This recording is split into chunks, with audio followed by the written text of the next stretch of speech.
Bom, vamos direto ao ponto. Hoje a gente vai fazer uma análise super profunda de um documento que chamou muito a atenção do mercado, o relatório de gestão do Fundo Imobiliário KACR11. Entender esses movimentos bruscos de preservação de capital em momentos de estresse não é só interessante, é absolutamente fundamental para qualquer análise bem feita. Mas olha, antes da gente mergulhar de cabeça nisso, um aviso super rápido e obrigatório, tá? Todo o conteúdo que a gente vai ver aqui tem um caráter 100% educacional e informativo. Ou seja, absolutamente nada do que eu disser deve ser considerado uma recomendação de compra ou venda. A regra de ouro continua valendo, a gente precisa sempre fazer a nossa própria análise antes de tomar qualquer decisão, combinada? Imaginem a cena.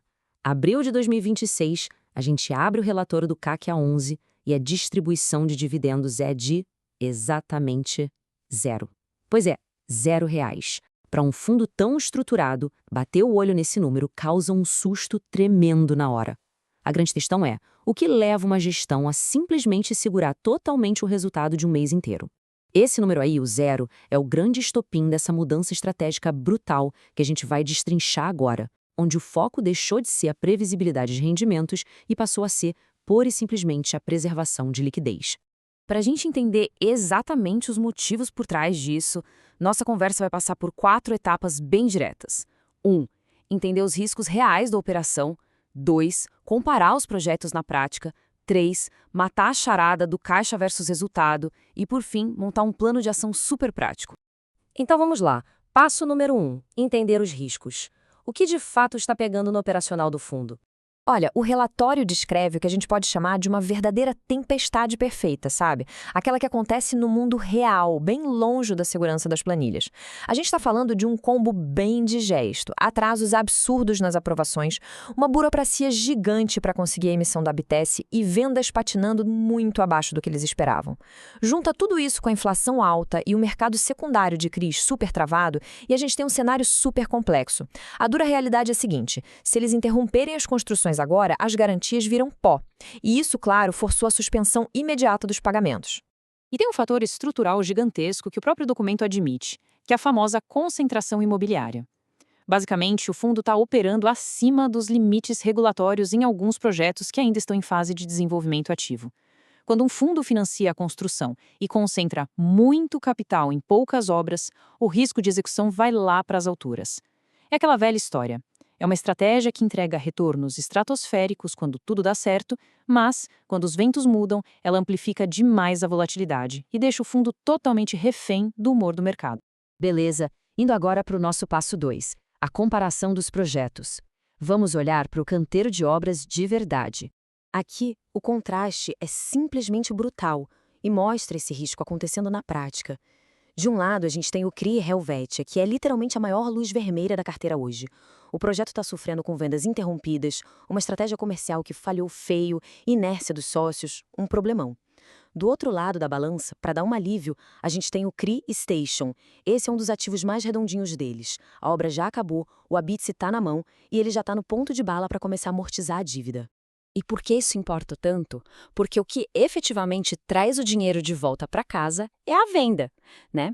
Olha só esse descompasso absurdo. O projeto Helvetia só vendeu 23% das unidades até agora, mas a obra em si já passou de 76% de conclusão física. Esse é um descasamento perigosíssimo. É como se o dinheiro estivesse saindo pelo ralo da obra, mas não estivesse entrando pela porta das vendas.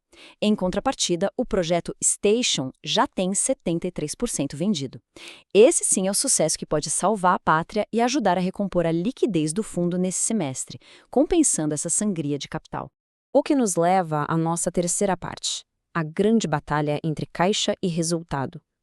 Afinal, por que os pagamentos simplesmente pararam? O raio-x financeiro de abril de 2026 explica direitinho esse dilema. O fundo até gerou um baita resultado de caixa de R$ 1,24 por cota, acumulando incríveis R$ 1,61 no semestre. Mas a distribuição foi zero. E a resposta para esse mistério é bem simples. A legislação só exige a distribuição mínima lá no fechamento do semestre civil.